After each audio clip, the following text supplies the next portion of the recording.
In this video, we're going to discuss the molecular mass. Now, in the previous video, we introduced the concept of the mole and the concept of a molar mass, right? Being the amount of grams per mole for a particular atom.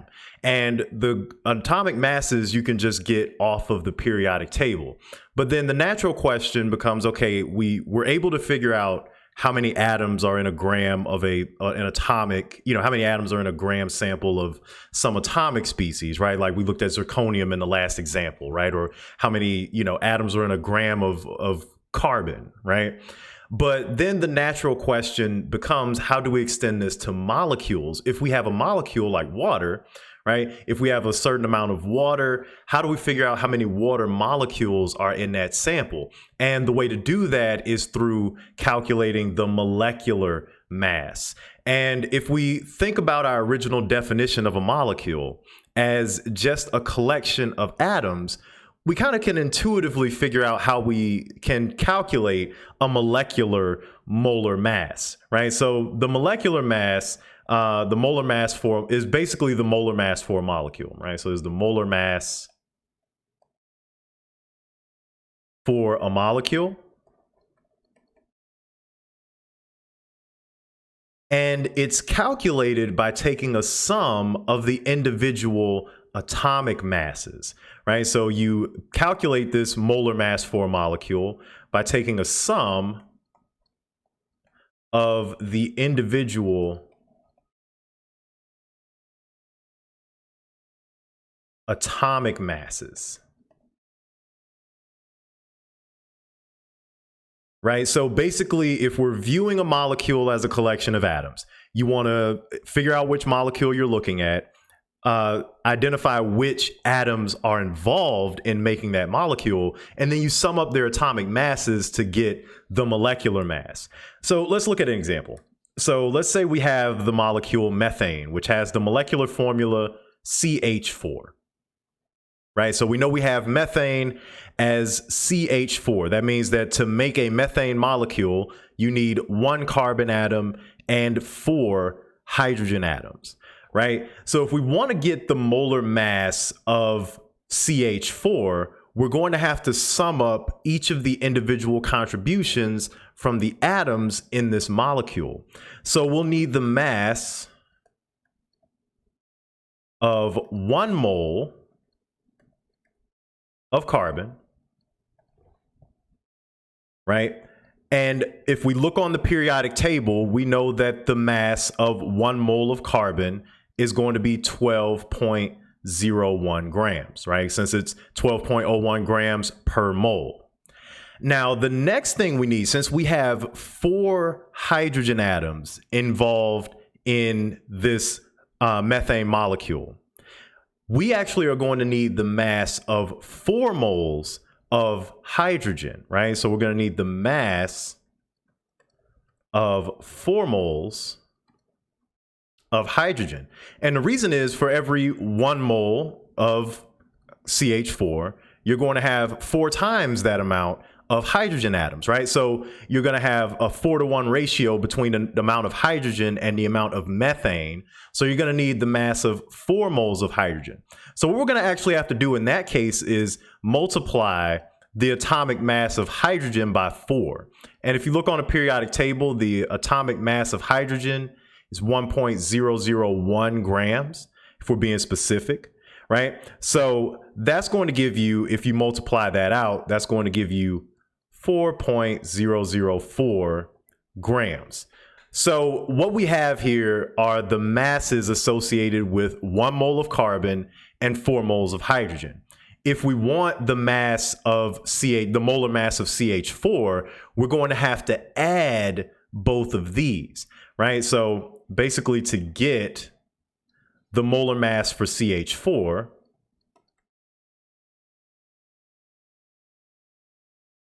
we're going to have to take a sum of all of these components, right? So we're going to have 12.01 grams plus 4.004 grams, right? And so that's going to give you 16.04 grams.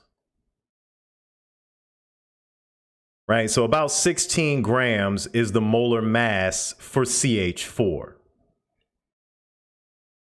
Right, so this gives you, and if we're making this a molar mass, right, so this is grams per mole. Right, so 1 mole of CH4 would have 16.04 grams of CH4 in it, right? So that gives us a framework to be able to calculate the molar mass for a molecule, right? So this gives us that framework to establish this same bridge between the microscopic and macroscopic for a molecule, right? So let's do an example that's a little bit more involved.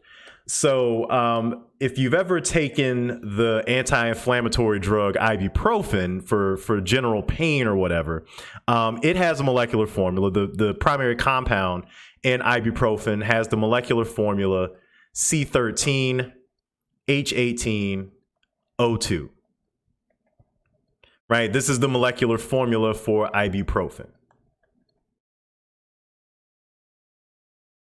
So let's say we wanted to calculate the the molar mass for ibuprofen, right? We're going to need to get the atomic masses for each one of these elements involved, carbon, hydrogen, and oxygen, and just add them up, right? So for the carbon, right, we know we have 13 carbons involved, right? So we'll need 13. So let's say we have 13 carbons. Right, so that means we need the molar mass for 13 moles of carbon.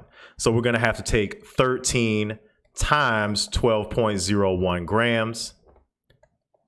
That's going to give us 156.13 grams. Right, so 13 carbons gives us 156.13 grams. 18 hydrogens.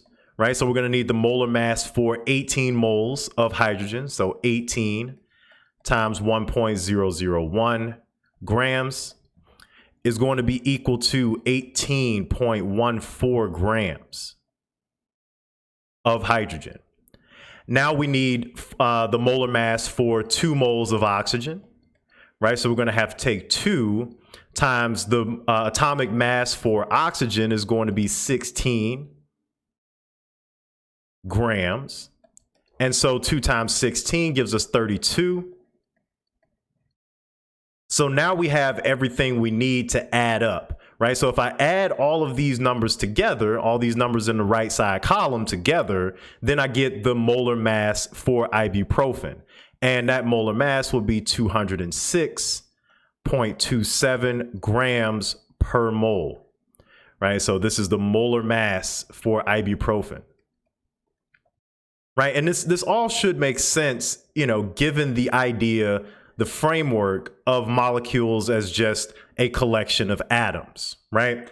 So let's take this example one step further and show how we can still use that same power that we developed in introducing the concept of the mole and use it here for molecules, right? So let's say we have a sample of ibuprofen. Let's say we have 3.2 grams of ibuprofen.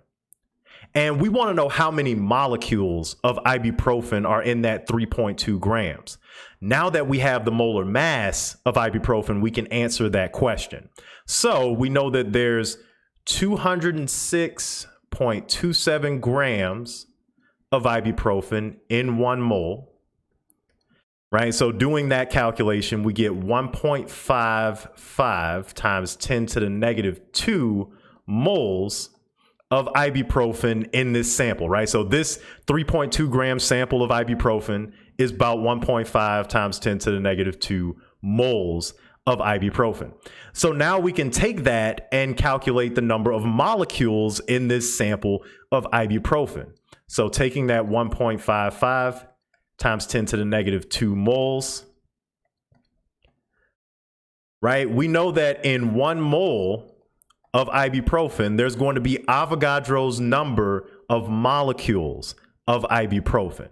So we're going to have 6.022 times 10 to the 23rd molecules, right? And when you do the math, you get a final answer of 9.33 times 10 to the 21 molecules.